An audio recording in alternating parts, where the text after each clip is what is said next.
Welcome po muli sa Philippine Weather Trivia. Again, para po sa mga bago sa channel na to. Ako nga po muli, si Alvin Pura, isang meteorologist at ang inyong weather tito. Ngayon, silipin na natin itong Bagyong Tino. Kanina pong umaga yan, nakapasok sa loob ng ating Philippine Area of Responsibility as a tropical storm na may international name na Kalmaegi. Yan po ay nagmula sa North Korea na ang ibig sabihin ay isang uri ng seagull. Kasabay po ng pagkilos ng Bagyong Tino dito sa may East Philippine Sea ay unti-unti pa po ang paglakas niyan. Sa ngayon, yan po ay nasa severe tropical storm category pa din ng Pag-asa. Pero may taglay na hangin na po yan na umabot sa hanggang 100 kilometers per hour. Malapit sa kanyang gitna at kung minsan may mga pagbugsong umabot sa 125 kilometers per hour. Patuloy pa rin po yung kumikilos pakanluran sa bilis na 35 kilometers per hour at tinutumbok nga itong area ng Eastern Visayas. So narito naman ang pinakahuling forecast track ng Pag-asa para sa Bagyong Tino. Inaasahan nga natin na patuloy na kikilos pakanluran ang Bagyong Tino at base dito pinakamalapit po yan sa ating landmass o kalupaan bukas ng gabi at maaari po yan maglandfall dito sa mga isla o dyan sa isla ng Dinagat o dito sa eastern section ng Visayas. Kasama na rin po sa area of uncertainty natin itong hilagang bahagi ng Caraga dyan po sa may area ng Surigao del Norte. Pero sa ngayon yung ating center track ay pinapapunta po ito dito sa isla ng Dinagat hanggang dyan sa may Leyte at maaari po yan tumawid patungo dito sa may areas ng Central Visayas, dyan po sa itaas na bahagi ng Cebu. Maaari po yan sa Tuesday early morning, hanggang Tuesday ng umaga, patawid naman dito sa area ng Western Visayas, dyan po sa isla ng Panay. At hanggang Tuesday to Wednesday, yan po ay tatawid naman dito sa hilagang bahagi ng Palawan. Sa itaas po na bahagi ng Palawan hanggang Coron. At sa darating na Wednesday ng umaga, yan po ay nandito na sa may West Philippine Sea, hanggang makalabas na ng ating Philippine Area of Responsibility.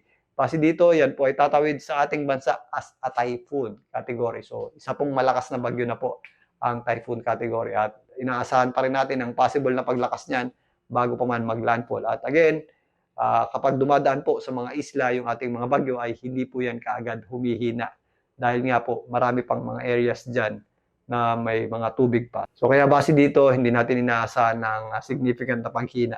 Ito pong Bagyong Tino habang tumatawid sa ating bansa. So ngayon, tingnan naman natin itong AI model na nagmula sa DeepMind ng Google. Dito pinapakita na bukas ng gabi, ito po ay pinakamalapit na dyan sa may area ng Dinagat Islands. Ito pong Bagyong Tino at yan po ay inaasahang umabot sa hanggang category 4 ng DeepMind Google o halos almost super typhoon category po yan o yung mataas na typhoon category ng Pag-asa. So far, ito po yung pinakamataas na pagtaya kabilang na yung ibang mga computer models at mga ibang meteorological agency.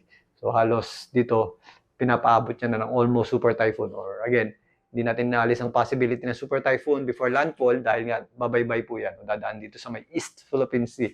So after niyan pong dumaan dito sa may Dinagat Islands, nakikita natin ayan po ay posibleng pumunta dito sa may areas ng Leyte, tatawid ng itaas na bahagi ng Cebu o northern portion ng Cebu, hanggang makarating dito sa isla ng Panay. At tatawid po yan dito sa may areas ng northern portion ng Palawan.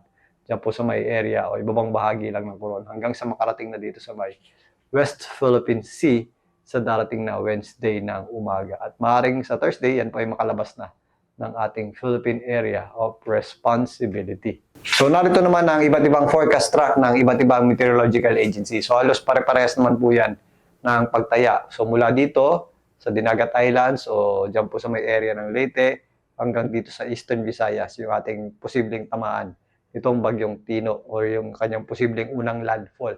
Again, magkakaroon po yan ng multiple landfall dahil dadaan po yan dito sa area ng Visayas at maging dyan sa may area ng Palawan. So again, meron din po tayong tinatawag na area of uncertainty o Kono probability. Pwede po yan mas umakit pa ng bahagya at pwede po yung mas bumaba ng bahagya. At yung ating mga bagyo po ay hindi kumikilos ng straight line. Kung nakikita nyo yung mga track niyan na diretso lang ang linya, yan po ay guide lamang na posibleng puntahan ng gitna or center ng ating mga bagyo. Pero yung bagyo po natin, nagwawabol po yan o nag-aakit pa ba. Depende pa dun sa kanyang mga steering mechanism kung saan po siya pupunta. So dito, ito na po yung consensus ng karamihan ng iba't ibang meteorological agency. Kasama na po dyan ang Pag-asa. So, nandyan po yung ating pagtaya mula nga Dinagat Islands hanggang dito sa area ng Eastern Visayas sa ngayon. Again, ito po ay pinakamalapit bukas ng gabi hanggang Tuesday ng madaling araw.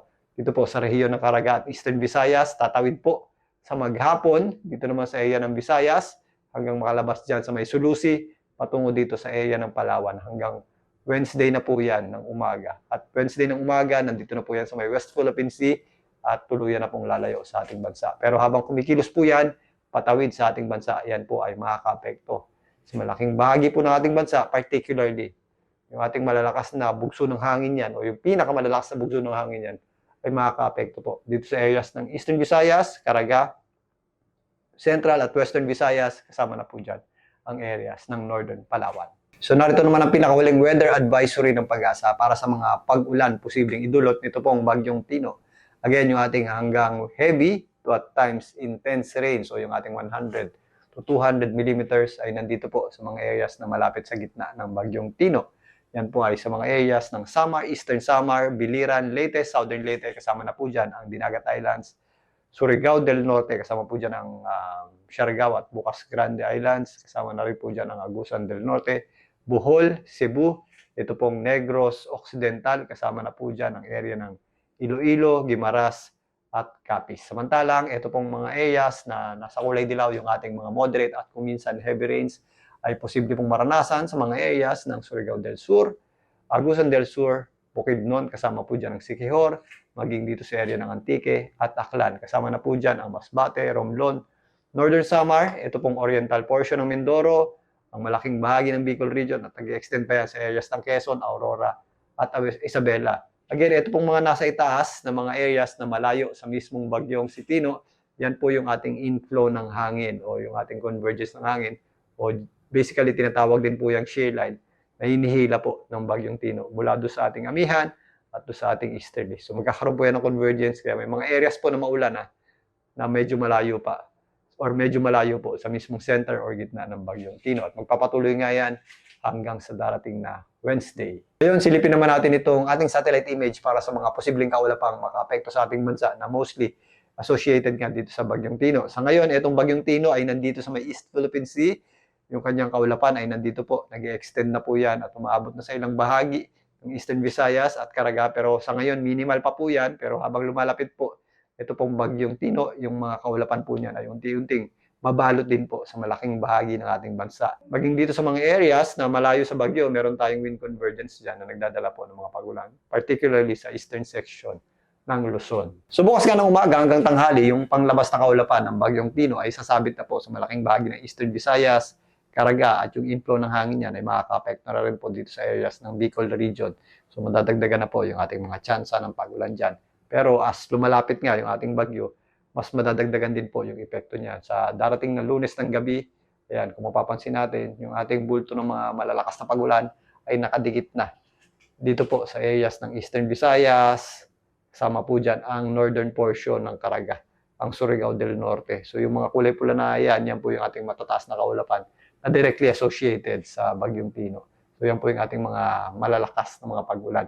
Pero again, yung ating mga kaulapan ay nag-extend pa hanggang dito sa area ng Calabarzon, Mimaropa, malaking bahagi ng Visayas, northern portion ng Mindanao, kasama na po dyan ang Caraga. Although, mas kakaunti yung ating mga pagulan dyan, mataas din po yung ating mga possible na pagulan at mga thunderstorms. Lalong-lalo na po, pagsapit ng gabi, nakadikit na po halos, ito pong bagyong Tino, dito po sa areas ng Eastern Visayas at malaking bahagi ng Central Visayas, apektado na rin po yan. So, nadadagdagan na rin po o kumikilos din po yung mga pagulan yan. Yan po ay bukas na ng gabi.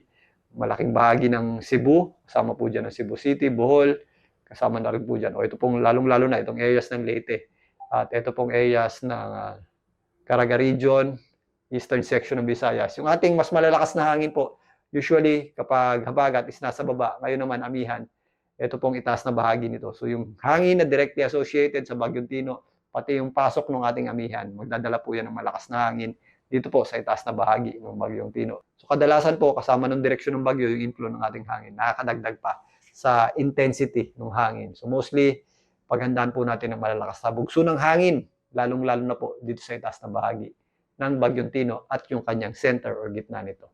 So babaybayin po ng bagyong Tino sa magdamag bukas hanggang Tuesday ng umaga, itong malaking bahagi ng Visayas. Sa darating na Tuesday, apektado na po niyan ang malaking bahagi ng Mimaropa, kasama na po dyan ang Western Visayas, maging dito sa isla ng Panay. Yung kanyang convergence naman na hinhilang hangin ay nandito naman sa areas ng Bicol Region, kasama na po dyan ang Cagayan, Isabela, Aurora, maging dito sa area nga ng Calabarzon. Sa Metro Manila, maulap din po ang panahon natin at possible din po tayong makaranas ng mga scattered o kalat-kalat na pagulan. At kung minsan, meron din po tayong mga breezy at gusty conditions na associated sa paghila ng hangin. Itong bagyong si Tino, yan po ay sa darating na Tuesday. So mula Tuesday hanggang Wednesday, yung ating concentration ng malalakas na hangin at malalakas na pagulan na mismong associated sa bagyo ay nandito na sa mga areas ng Mimaropa, particularly dito sa hilagang bahagi ng Palawan. Nandiyan na rin po yung ating pinakamalalakas na mga pagulan na maaaring idulot ng bagyong Tino. Kasabay po niyan, tatawid na po ang bagyong Tino dito po sa may West Philippine Sea at meron pa rin yung mga convergence ng hangin dito sa eastern section ng Northern Luzon, ng mga areas ng Cagayan, Isabela, Aurora, kasama na po dyan ang Quezon. Apektado pa rin po niyan o yung kaulapan niyan ay sumasabit pa rin po dito sa malaking bahagi ng Mimaropa, kasama na po dyan ang Western Visayas at Zamboanga Peninsula sa darating na Wednesday ng umaga. So in summary, ito pong bagyong Tino ay inaasahan pa nating lumakas bago pa man mag-landfall or tumama sa lupa. Yan po ay aasahan nating tumawid sa ating bansa. So malaking bahagi po ng ating bansa ay maaapektuhan yan, particularly yung mga areas na dadaanan ng center or gitna nito dahil nandun po yung ating pinakamalalakas o yung ating papaminsalang hangin associated dito sa bagyong Tino. Again, ito po ay aabot sa typhoon category. Malakas na bagyo po yan at hindi natin inaalis ang possible pang paglakas niyan bago pa man mag-landfall. So ngayon pa lang, maghanda or mag-ready na po tayo sa magiging posibleng epekto nito, particularly ito pong malaking bahagi ng Visayas, kasama na po dyan ang Palawan. Ugaling po mag-check na inyong local LGU if may evacuation plan sa inyong areas at ugaling din po mag-check ng heavy rainfall warning advisory ng Pag-asa at tropical cyclone wind signal ng Pag-asa para sa dami ng ulan at sa lakas ng hangin na inyong aasahan. Muli ako po ang inyong weather tito para sa Philippine Weather Trivia. Magandang gabi po.